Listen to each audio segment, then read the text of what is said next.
नमस्कार दर्शक बंधु विज्ञान क्लासरूम को आपण मानक स्वागत। आज भिडियो रे आमे साधारणतंत्र दिवस उपलक्षे एक भाषण लिखिबा। तो चलंतु आरंभ करिबा। पूज्य सभापति महोदय, मान्यवर अतिथि वृंद, गुरुजी गुरुमा एवं मोर छोट बड़ भाई और भौणी माने, आज पवित्र 77तम साधारणतंत्र दिवस। यही शुभ अवसर रे मु मोर वक्तव्य रखिबाकू सुजोग पाइथिबारु निजको धन्य मने करुछि। 1950 मसीहा ଜାନୁଆରୀ ମାସ 26 ତାରିଖରେ ଆମେ ଦେଶର ସମ୍ବିଧାନ କାର୍ଯ୍ୟକାରୀ ହୋଇଥିଲା। ସେହି ଦିନଠାରୁ ଭାରତ ଏକ ସାର୍ବଭୌମ ଓ ଗଣତାନ୍ତ୍ରିକ ରାଷ୍ଟ୍ର ଭାବେ ପରିଚିତ ହେଲା।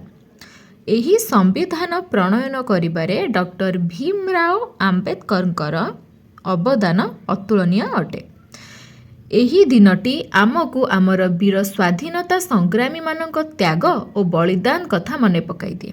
ଆଜିର ଏହି ଶୁଭ ଅବସରରେ ଆସନ୍ତୁ ଆମେ ସମସ୍ତେ ଶପଥ ନେବା ଯେ ଆମେ ଜଣେ ଜଣେ ସୁନାଗରିକ ହୋଇ ଦେଶର ଉନ୍ନତି ପାଇଁ କାର୍ଯ୍ୟ କରିବା। ଏତିକି କହି ଆଜି ମୁଁ ମୋର ବକ୍ତବ୍ୟ ଶେଷ କରୁଛି। ଜୟ ହିନ୍ଦ, ଜୟ ଭାରତ। आशा करुँची भिडियोटी आपको भल लगी। भिडियोटी भल लगी चैनल को सब्सक्राइब करने को भूलें। धन्यवाद।